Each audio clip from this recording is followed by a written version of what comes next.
In today's video, I'm going to teach you how to convert a task to a subtask in Wrike. This is really useful when you realize a task should actually live under a larger parent task, or when you're reorganizing your project structure to make things clearer for your team. I'll walk you through the process step by step so you can follow along in your own workspace. First, make sure you're in the correct space or project where your task currently lives. You'll want to be in a view where you can see your list of tasks, such as the table or list view. Once you're there, locate the task that you want to turn into a subtask. Next, move your mouse over to the left side of that task's row. You'll see a small group of 8 dots appear beside the checkbox. These dots act as a handle, and they're what allow you to drag and move the task around. Position your cursor directly over those dots until you see that you can click and hold them. Now, click and hold on the 8-dot handle.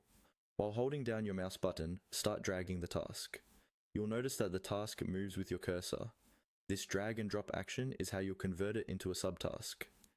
As you drag, look for the task you want to use as the parent task. This is the task that will contain the one you're moving as a subtask.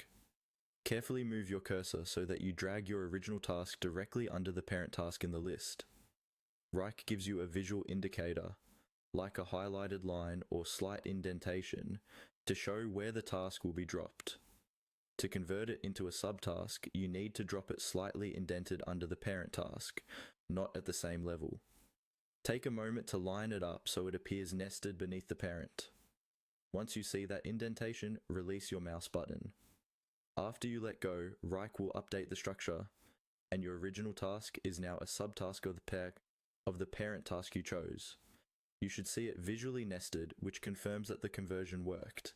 If it doesn't look quite right, you can always drag it again and adjust the indentation until it's exactly where you want it. That's all there is to it. Grab the task by the 8-dot handle, drag it under another task, and drop it as an indented item to turn it into a subtask.